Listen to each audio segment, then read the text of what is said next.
have spoken now. Sir, by normal course, I would have gone back to saying a few words about how we introduced this bill and what brought the bill here and so on. But I understand from members that there is private members' bill time, and as much as possible, if I can reduce my response, I'll try to do it, but I will therefore avoid going back to talking or what exactly I said yesterday at the time of introduction and give more importance for responding to the honorable members.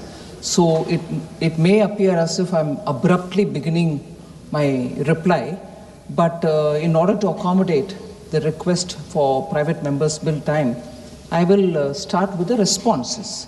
So whilst I don't want to do injustice to any member who has raised any issue, I'll focus on that rather than going back to telling about the bill and its objective and purpose. Although some of the questions which members raised in my answer I'll be able to address that as well. So I'm not getting back to talking on the purpose of bill, it's a cess, it's not a duty, I'm not going into that.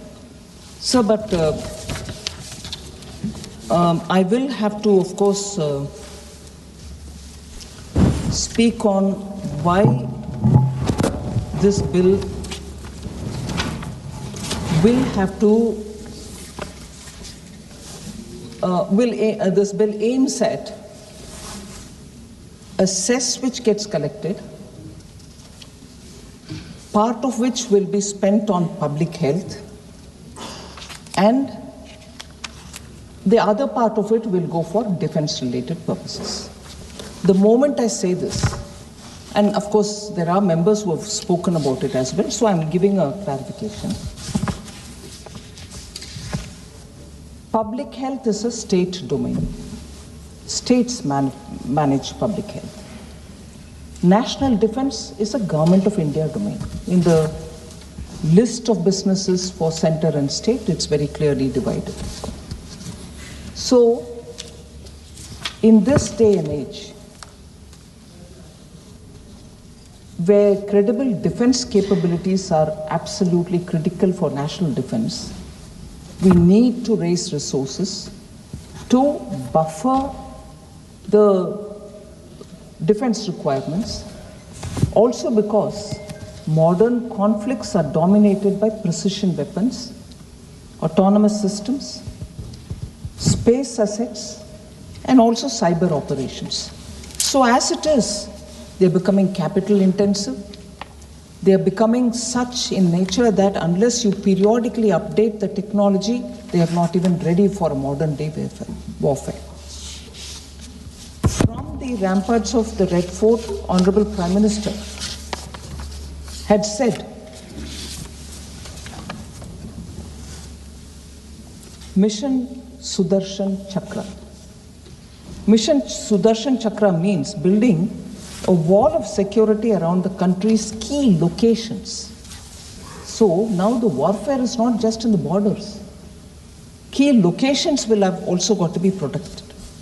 Industrial and public sector undertakings are all heavily invested in. We need to protect them. So the enemy should not be given any chance to penetrate.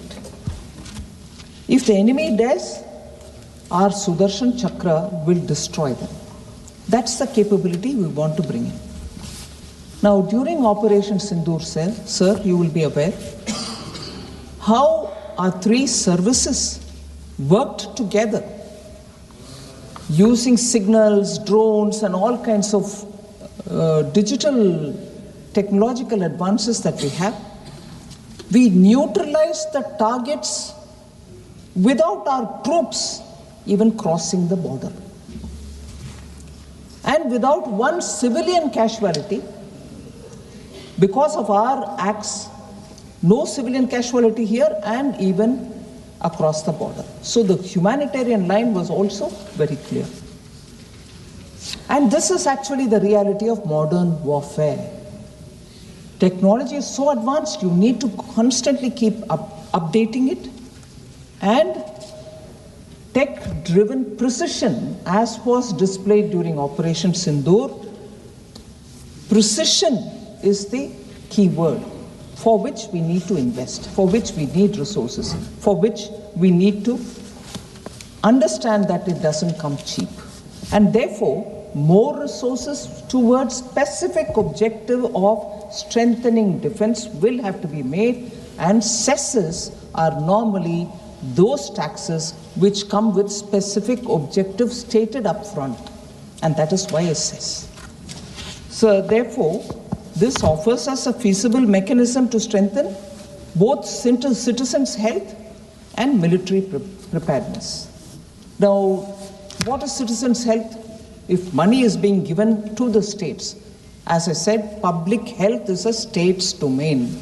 And if money is being provided for public health, it obviously goes to the states in order that they are able to help with, one, stopping people from using this harmful demerit goods, or building awareness, or supplementing their medical requirement, and so on. So that is the purpose, intent, and also the way in which this cess is being created and also will be used. We are only taxing the demerit goods. This cess is not for anything else. And largely the incidence of this tax is going to be remaining the same as it is prevailing now.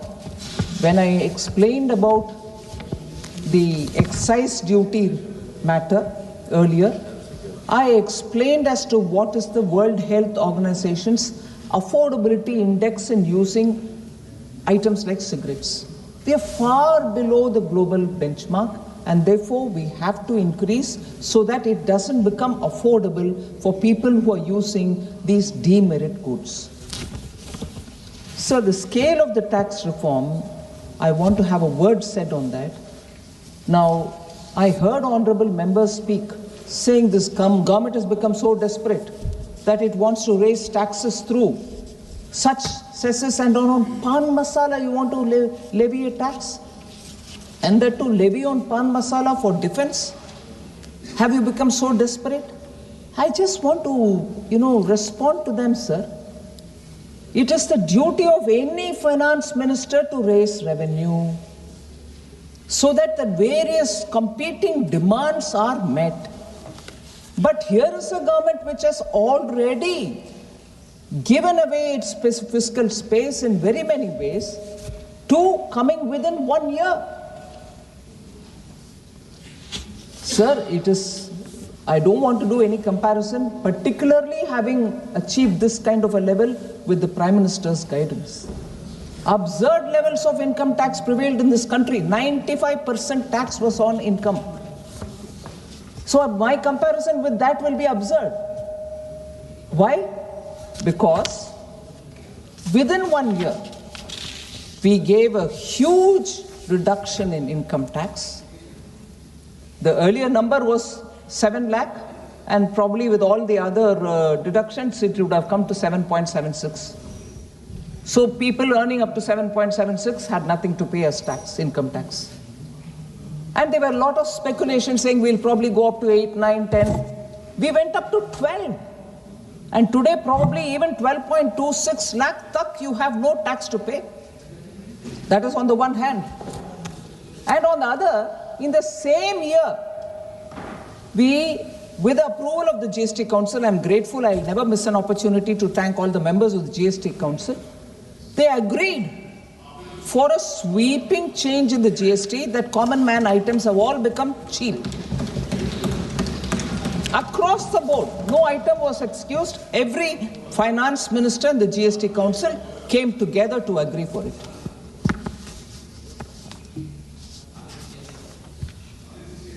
Suniega, please. So, that income tax, 12 lakh tak no tax, actually has left 1 lakh crore in the hands of our people. 1 lakh crore was left in the hands of the people. That's a fiscal space I had. I could have made sure that tax were collected even to that extent. No, that 1 lakh is now with their hands, people's hands.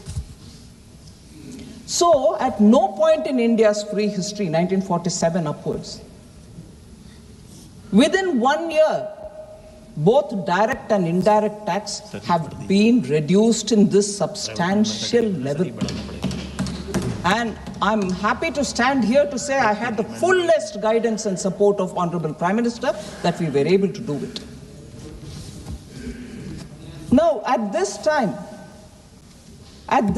when we are bringing a cess on a demerit good, after having given income tax reduction, after having widened the tax, reducing the tax for GST, we are bringing on a demerit good, and here are some members saying the government is so desperate for revenue, I need to give money for defense. Am I taxing essential commodities of the common people? No. It is only on the demerit goods. Ma'am, one second, ma'am.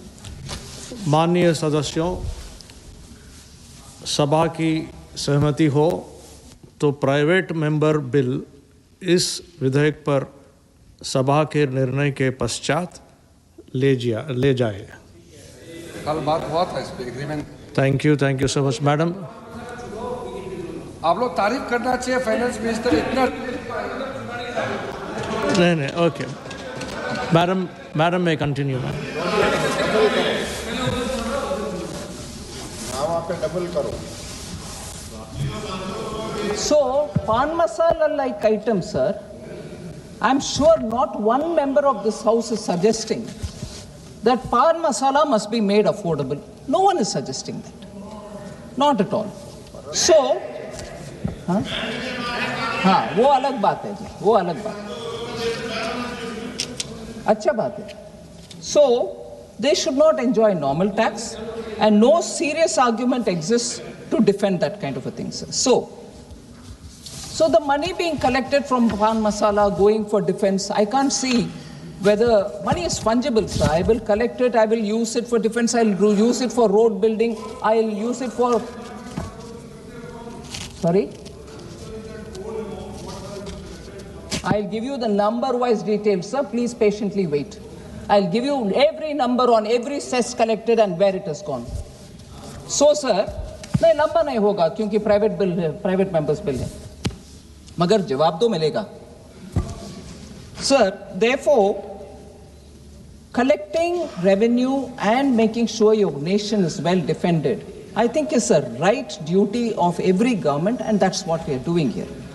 I just want to flag how for want of resources our soldiers were left in the Himalayan cold without boots, without woolens, and without even food sometimes, that our soldiers had to stay at the border. We don't want that situation.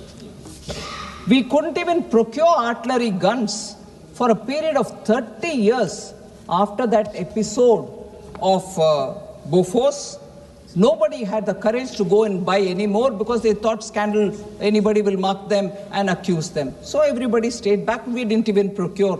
For 30 years, any artillery gun was not procured. And the fear of that image, defense means kickbacks, made many ministers not to do anything, no taking decision. Why? I don't want to get into that, vicious environment of defense procurement means I took kickbacks. Everybody stayed back, they didn't want to take. But in the process, our defense forces were left without defense for themselves. They didn't have the guns, they didn't have the boots, they didn't have the artillery, and even, for that matter, they didn't even have enough ammunition.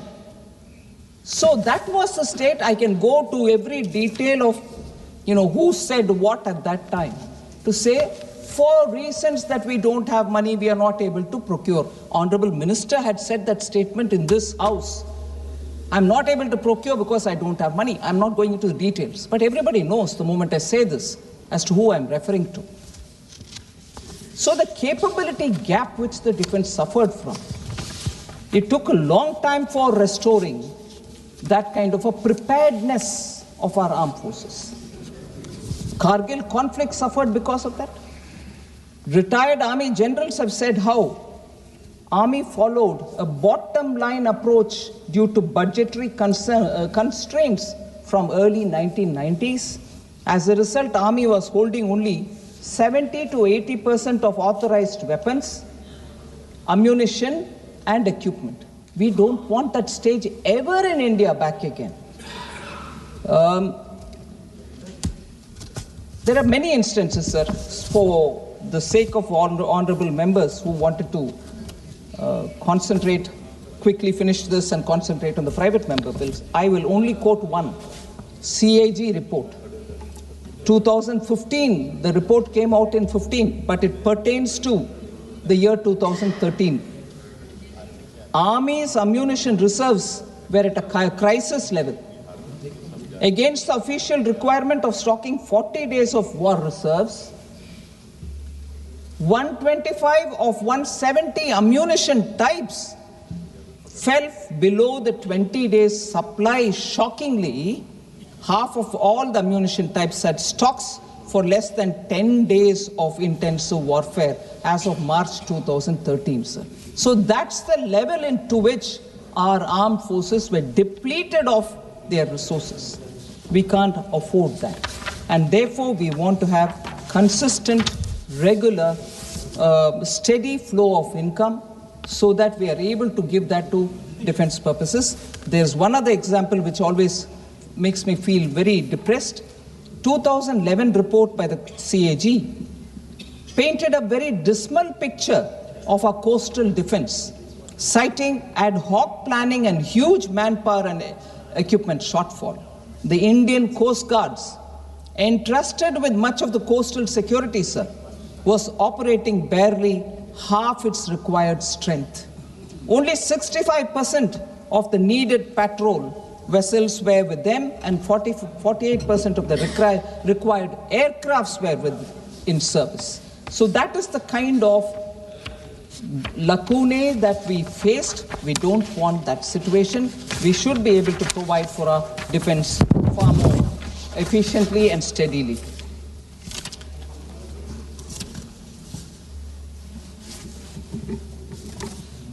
So I'll go over to talking particular members and their concerns. Sir D. Prasad Rao, Sri Supriya Sule, and also Srimati Supriya, thank you, Srimati Supriya Sule, and also Dr. Prabha Mallikarjun. I can't find her here, but all of them had raised this issue, saying there is no detail about the schemes for which the cess will be levied. I think many others have also spoken in similar vein. And also that there is no clarity on the distribution of the cess amongst two objectives which are stated. I want to clarify, sir. Section 7(1) of the bill makes it very clear that the proceeds of the cess are to be used only for two purposes: strengthening India's national security and supporting public health. This actually creates a complete ring fence for a framework, and that will actually be implemented for these two. By providing that the central government will specifically prescribe these activities, schemes, and programs, whether in the area of national security or public health, for which the cess is being utilized. I want to underline the fact that how funds are going to be allocated across objectives will be laid out through the rules about which Supriya ji specifically had a question. I will explain that.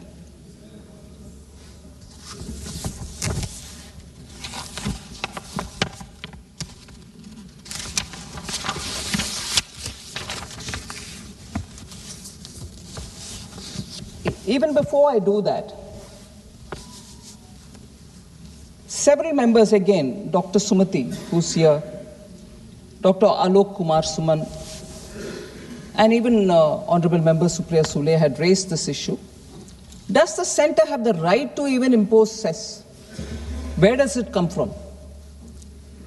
Sir, the constitutional power of levying a cess rests entirely in Article 270, which authorizes the Parliament, not the government of the day, Parliament, to levy a cess for a specific purpose. Entry 97 of List 1, the residual entry empowers Parliament to legislate on matters and taxes mentioned elsewhere. Now, taking it further, this power that centre can levy through the parliament, a cess, has been reinforced by the Supreme Court in one of the judgments passed in 2019, Mohit Minerals case. But then the finer point was also further raised, saying, but you're going to say it all through notification.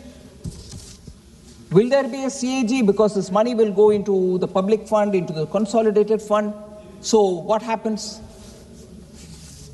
Sir, I must humbly submit that a notification in order to levy a certain cess, the rate particularly, the notification is tabled in the parliament. When the parliament is in session, we come and say it. When it is not in session, it is laid there. For 30 days, it waits for the members of parliament to look at it and then raise any objections or questions or not speak about it. Nothing goes beyond the parliament on this. And I was surprised to hear, will the CAG audit or not? Nothing can happen without the CAG looking at the financial matters. Cess that is levied through a notification, the rate is mentioned, approval of parliament is taken through this act, the notification comes out separately, but it comes to the parliament, it gets laid here, and there are parliamentary standing committee, finance, the PAC, the estimates, internal audit mechanisms, everything exists. So where is this fear that CAG will not be looking into it? CAG also produces its report. Yes, I've heard members say it. So please, utilization from the Consolidated Fund of India is subject to the highest level of oversight under the Constitution, through the Parliament, through the CAG, through the PAC, through the estimates, through the internal audits. So nothing escapes from this Parliament when question of the cess happens. So I want members to be assured on that. There shouldn't be any doubts in the minds of any member about, oh, this is a cess, it's a private domain of the government. No way. It's a complete domain of the Parliament, and I'm answerable here to pass it, get one rate, and within that, notify it. All expenditures from the CFI, not only collection, all expenditures are also subject to the CAG. So, sir, then I'll move to Dr. Alok Kumar Suman, again Dr. Prabha Mallikarjun and D. Prasad Rao, who said the structure and certain provisions like fixed cess, a cess on production capacity, rather than actual production, may open up a Pandora's box and be detrimental to the sector. So the sector is highly evasion prone. Highly evasion prone sector. It's already at the consumption level being taxed by the GST at the highest rate. But that highest rate is not good enough. It's 40% and GST has a cap. No item can be taxed beyond 40. That is one thing. The other is, what is being produced is far higher than what comes out, or capacities exist, whether they come out or not. That's where the question of evasion prone sector, and therefore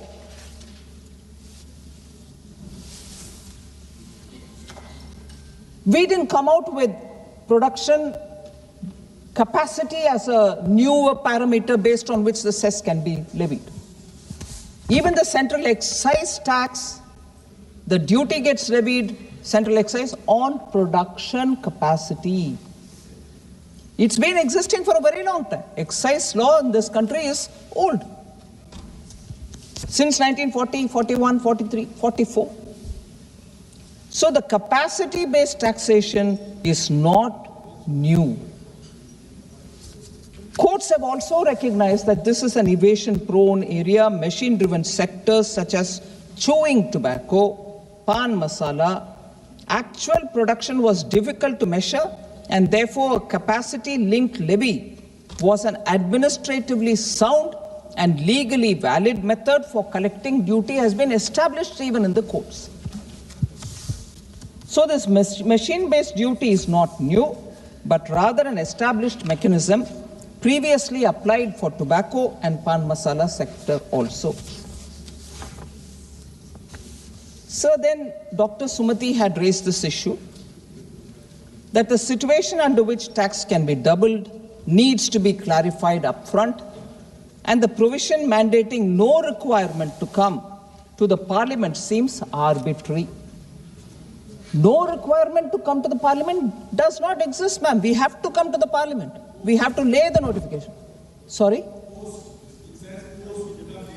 अरे रे भैया, पहले आपसे permission लेते हैं cess का application के लिए, फिर रेट तय करने के समय नोटिफिकेशन होता है, वो नोटिफिकेशन भी इधर आता है भाई.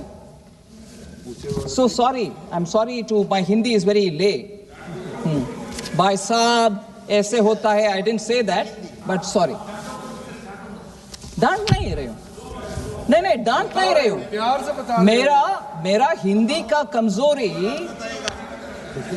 ऐसे नहीं होते भाई, मैंने कह दिया, फिर मैं सोचने लगी वो probably is not मर्यादा language, so all right, that's okay.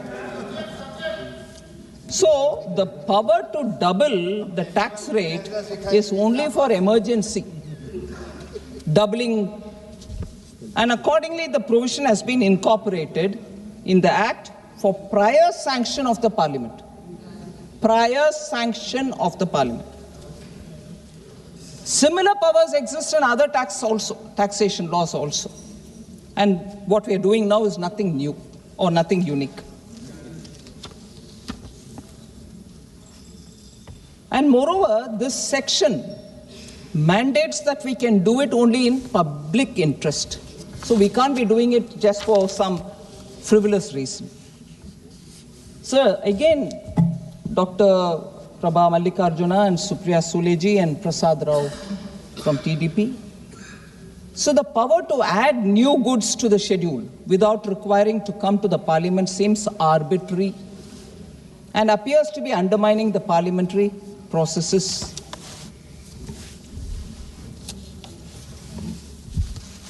So we are seeking the approval of the parliament for notifying more goods to the schedule. That's the power which we are seeking. And this will be done through notification. Again, the notification comes, places itself, we place it in the parliament, and the members are given at least 30 days to have a look at it, and so on. Now, what are these goods? Now, what are these goods which will be added in the future, if at all? For example, sir, pan masala that is currently covered is the one with tariff classification 2106-9020. That's the HSN code number for pan masala. There may be many different variants which may come up in the future due to ingenuity of the industry. This should also be brought within the ambit of the levy. This would be notified by the central government without the requirement of coming to parliament every time, each time. We notify that this seems to be very close to this 2106-9020, and therefore this also should be covered under the cess, the intent of which is already mentioned. It's a demerit good. It's a demerit good. I can't bring, let's say, shampoo into this. I can't bring besan or atta into this. Demerit good, which has probably some semblance with pan masala, or it is a pan masala becomes evolved, it becomes something else. There is a metamorphosis. From the beginning, the objective itself says it's only on demerit, sir, on pan masala. You want the word demerit put onto it? So this would be notified by the central government without requirement of coming to the parliament, sir. So that is one thing which I want to explain, even as I'm responding to Dr. Prasad Rao. So metamorphosis is a product of ingenuity. Today what appears like pan masala, tomorrow can appear differently and named differently, but am I not going to be able to collect tax on it? I need to.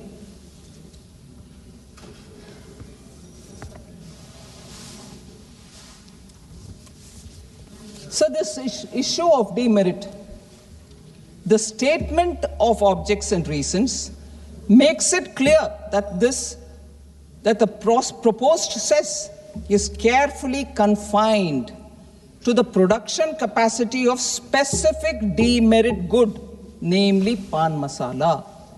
The intent is unambiguous. The cess is limited to demerit goods such as pan masala and is being applied only where there is a clear fiscal space to do so. All right. All right, sir. Thank you. Thank you. Thank you.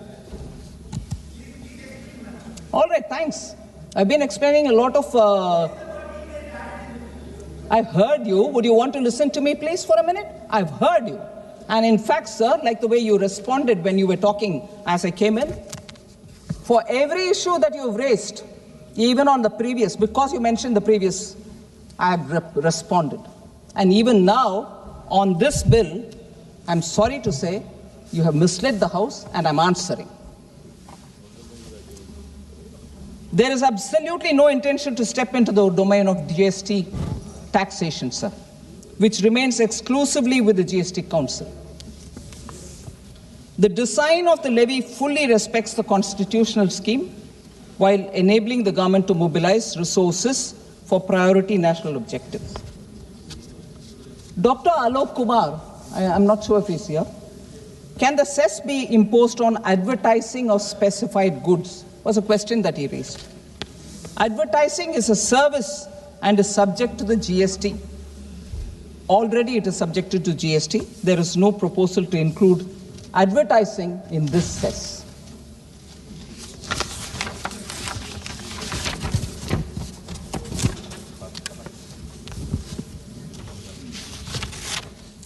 How will there be a reduction in the consumption of the commodity? Again, Dr. Sumati, Alok Kumarji, Prabha Mallikarjun. So once the GST compensation cess comes to an end, the effective tax incidence on pan masala, which is currently about 88%, which is 28% of the GST and 60% compensation cess, the 60% compensation cess will come to an end. 28% GST does not exist, so it will have to move to 40%, which is the tax for demerit goods. So it goes for 40. So from 88%, it will come down to 40%. So it falls down sharply. The GST Council approved the proposal to increase the GST rate to 40, which will be effective on a date in the future, near future, once the compensation cess gets over. If the tax incidence comes down, it will have unintended consequences of making pan masala considerably more affordable. We can't afford to leave it there. So there was a genuine concern that this unintended outcome of greater affordability of pan masala, which is highly addictive, low-cost demerit good, would not only compromise public health objectives, but also result in loss of government revenue. So we have a fiscal space, and therefore we can't allow it to become cheaper and yet lose revenue. We wanted it not to be cheaper, but also make sure the revenue space is filled.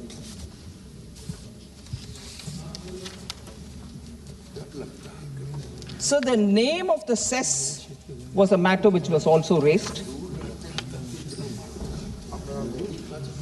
Are the pan masala consumers going to finance their national defense? Was a question raised.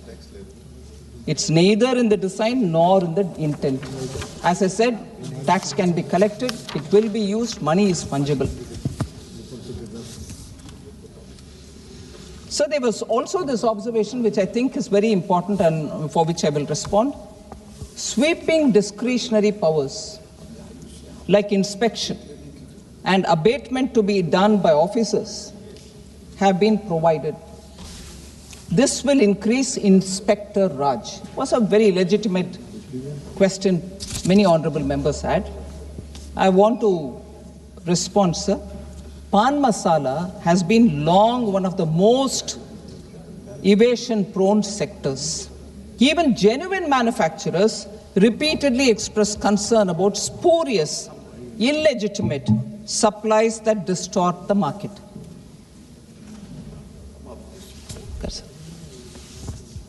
In such a situation, it becomes essential to equip the administration with adequate tools so that fair and uniform standard of compliance is maintained across the sectors. So this protects revenue and also ensures a level playing field. So let me expand on how this is going to work. Machine capacity-based system will be implemented through a modern, technology-enabled and non-intrusive oversight mechanism. It will focus on transparency, objective parameters, minimal disruption to manufacturing activity, and so on. So there are three clear layers.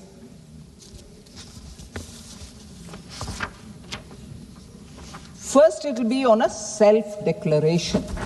The manufacturer himself or herself says what is the capacity and speed at which their machine is running.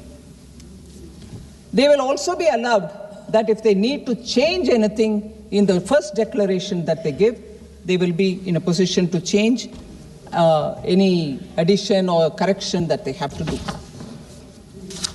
It is at that stage, it will be very quickly verified if their statements are all tallying and everything else. The second stage would be technology supported and a continuous oversight. And the third stage would be risk-based enforcement checks. So, after the initial verification, the system moves away from physical supervision towards technology-driven monitoring, using tools such as the CCTV coverage, tamper-proof sealing, and other automated safeguards. Further, to strengthen automation and reduce discretion even further, the design also anticipates phased adoption of motion sensors and integration with BIS standards in the future. So, beyond this, there are also elaborate appellate provisions with judicial oversight enshrined in the proposed legislation, where the original orders can be first reviewed or revised, and then appeals would lie with the appellate authority, and then the appellate tribunal, and then finally to the High Court, and if necessary, to the Supreme Court. So every layer of appeal is respected, and no denial of natural justice is even thought through.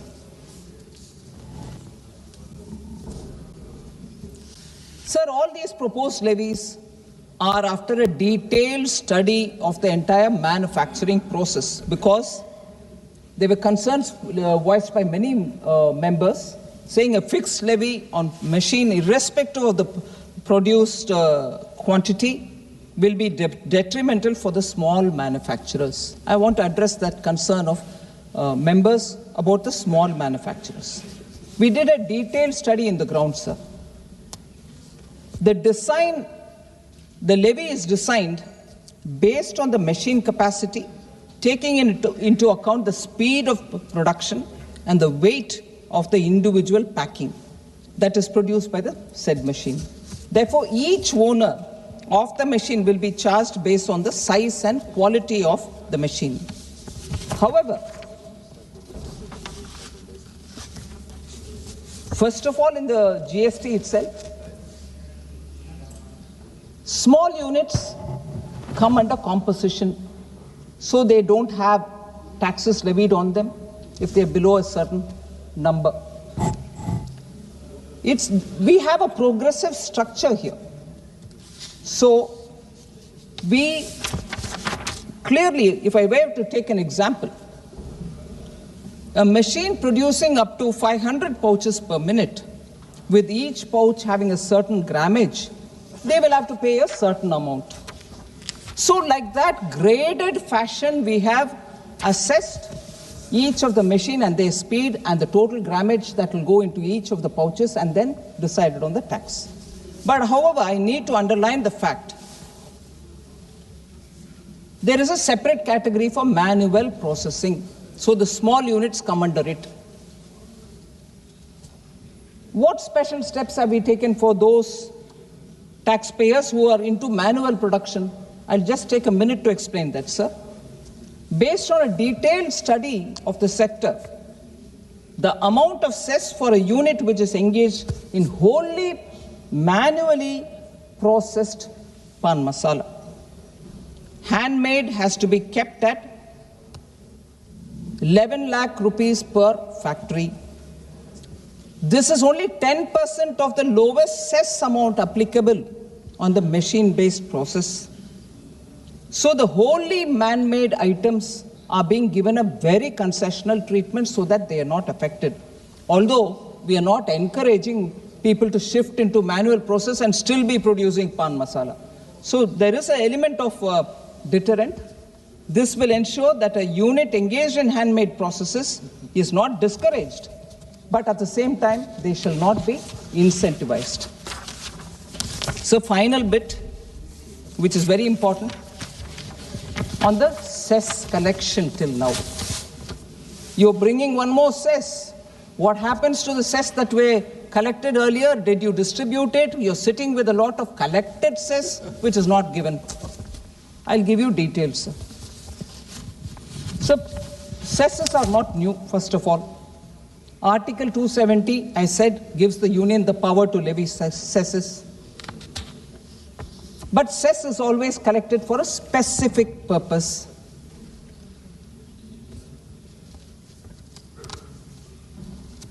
Normally, cesses are not devolved to the states, but in this one, I clearly have said there will be a portion of it being spent on public health.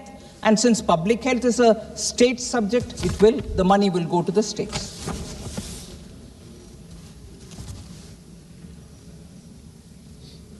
Pre-2014 cesses, sir, just to set the context, there were at least 4 cesses collected during pre-2014.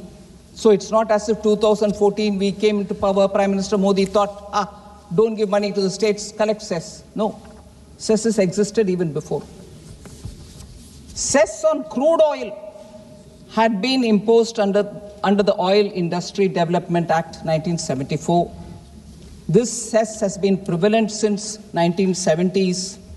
Oil Industry Development Fund was not created until 23-24. So the Government of India created Oil Industry Development Fund and an amount of 17,730 crore and 19,376.03 crores was provided for transfer to the OIDF in RE 24-25 and BE 25-26. National Calamity Contingent Duty. This has been levied from 2001, and this is for financing disaster-related expenditure. I don't have the total which was collected at that time. I'm sure we'll be able to gather it and leave it at the table here. The road and infrastructure cess has been levied since the year 2000. This cess has been collected under Central Road Fund, and later that was called Central Road and Infrastructure Fund Act, on imported manufactured motor spirit commonly known as petrol and high-speed diesel. An amount of 11,34,764 crore during 2014-15 to 25-26 has been transferred under the cess while the collection was only 11,11,692 crore during the same period. Collection is 11,11,000, whereas 11,34,000 has been distributed. Health and education cess, sir, there has been a evolution. Primary education cess since 2004-5. Later on became secondary and higher education cess that was added on the top of existing cess in 2007-8. Merging the above two cesses, new health and education cess, 4% on income tax was introduced in 2018-19. The numbers which are of interest for honorable members: government has transferred an amount of 6,49,459 crores during 2014-15 to 25-26 against a collection of 6,07,573 crores, much more than what was collected. Okay, sir, these are cesses which existed before 2014. Post 2014-15, the cesses, I would like to give you a picture, sir. I'll come to the GST compensation cess a bit later. Agriculture Infrastructure and Development Fund was introduced in 21-22. The government has so far transferred 3,77,214 crores against the collection of 3,87,226 crores. So then, if the feeling is more cesses are being brought now, more cesses are being collected now, less is being given to the states, I want to underline the fact. Cesses as a percentage of GTR, gross tax revenue. Without the compensation cess, why will I not include compensation cess? Because the compensation cess completely went to the state, center couldn't even take 1 penny out of it. So I'm not even including that. Without including that, 6.1% was the cess as a percentage of GTR, gross tax revenue. And that is stated in BE 25-26, this current year budget.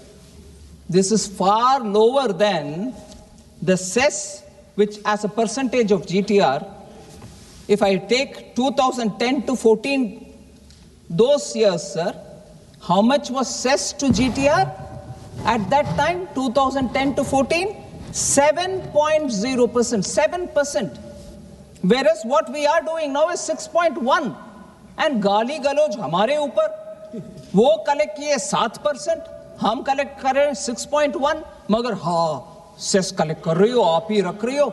कहां से sir? Data तो देखना चाहिए बात करने से पहले. हाँ हाँ आ रही हो. सेस के ऊपर आप सब प्रश्न उठाए ना sir. Total collection, OIDF I mentioned, sir. I just want to highlight the fact. OIDF का collection, जी ध्यान से सुनिए. जब आप खटोर लग रहा है, खड़वा लग रहा है, इसीलिए शॉर्ट कर लीजिए. हाँ जी, शॉर्ट कर लेती हूँ. नहीं, खड़वा प्राइवेट मेंबर्स बिल, वो सब बातें सामने ही हुआ. सडनली प्राइवेट मेंबर्स बिल के ऊपर इतना ध्यान कैसे आ रहा है जी? क्योंकि डेटा कड़वा है, डेटा कड़वा है. Sir, I just want to add the last one, which I said I have not given the number. NCCD, National Calamity Contingent Fund, which is also a cess. It's a kind of a duty which is collected. How much was collected under it? 68,656 crore. How much was transferred under the NCCD? 72,993 crores. Cess हम भी collect किए, ज्यादा दिए जी, हम रख नहीं रहे. Final compensation cess collected 9,45,237 crores. पूरे के पूरे स्टेट को जाता है, सेंटर में कुछ भी नहीं रहता. बचा हुआ पैसा भी, how much has been paid to the states? 9,33,920, lesser than 945, 933, because there are 2 states who have not given us the AG certificate yet. Who are they? Arunachal Pradesh and Manipur. If they come, the leftovers compensation cess also will go to them. I will not have 1 penny kept under the compensation cess. Arunachal Pradesh, Mantri ji, aapke state mein batao. We are grateful to finance minister. Tamil Nadu people are not grateful. So, I just want to be highlighting every cess collected has gone back, sir. We have given much more than what we have collected. We have not kept, and so would be the case with this cess also, because we have already said very clearly that it will go for public health considerations. Public health is a state subject. The money will go to the state governments. And please, if honorable members have a doubt about, oh, are we bypassing the parliament? Not at all. The notification will come here for rates, and it is a law which will be clearly scrutinized. The revenue collected, revenue spent, all that will be scrutinized by CAG. Thank you very much. प्रश्न ये है कि विधेयक पर विचार किया जाए, जो सदस्य इसके पक्ष में वो हाँ कहें, जो सदस्य विरोध में ना कहें। मेरे विचार में निर्णय हाँ वालों के पक्ष हुआ। अभी और सुनना है क्या? बताओ मनीष जी, और सुनना है क्या?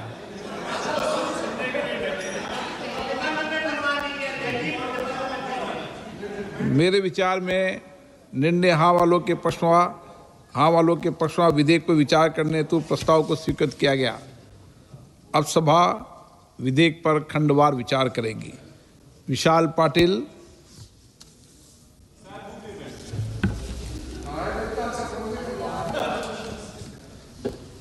इसको और क्लियरिफिकेशन चाहिए तुम्हें? 1 घंटा और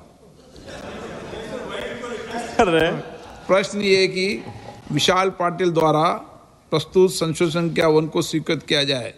जो सदस्य इसके पक्ष में हाँ कहें, जो सदस्य विरोध में ना कहें।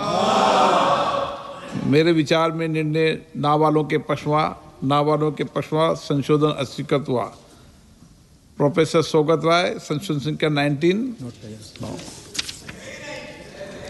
प्रश्न एक के खंड 2 विधेयक का अंग बने। जो सदस्य इसके पक्ष में हाँ कहें, जो सदस्य विरोध में ना कहें। मेरे विचार में निर्णय हाँ वालों के पक्ष हुआ। हाँ वालों के पक्ष हुआ। खंड 2 विधेयक का अंग बना। प्रश्न ये कि खंड 3 विधेयक का अंग बने। जो सदस्य इसके पक्ष में हाँ कहें, जो सदस्य विरोध में ना कहें। मेरे विचार में निर्णय हाँ वालों के पक्ष हुआ। हाँ वालों के पक्ष हुआ। खंड 3 विधेयक का अंग बना। प्रश्न है कि खंड 4 विधेयक का अंग बने। जो सदस्य इसके पक्ष में हाँ कहें, जो सदस्य विरोध में ना कहें। मेरे विचार में निर्णय हाँ वालों के पक्ष हुआ। हाँ वालों के पक्ष हुआ। खंड 4 विधेयक का अंग बना। श्रीमती टी सुमति, संशोधन संख्या 2। Moving it.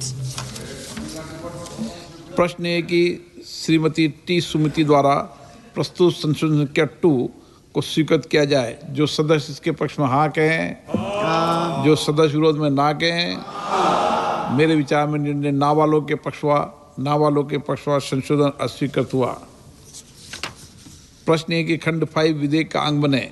जो सदस्य इसके पक्ष में हाँ कहें, जो सदस्य विरोध में ना कहें। मेरे विचार में निर्णय हाँ वालों के पक्ष हुआ। हाँ वालों के पक्ष हुआ। खंड 5 विधेयक का अंग बना। श्रीमती टी सुमति, संशोधन संख्या 3। Sir, I'm moving it. प्रश्न ये है कि श्रीमती टी सुमति द्वारा प्रस्तुत संशोधन संख्या 3 को स्वीकृत किया जाए। जो सदस्य इसके पक्ष में हाँ कहें, जो सदस्य विरोध में ना कहें। मेरे विचार में निर्णय ना वालों के पक्ष हुआ। ना वालों के पक्ष हुआ। संशोधन अस्वीकृत हुआ। श्री DM काथिर आनंद।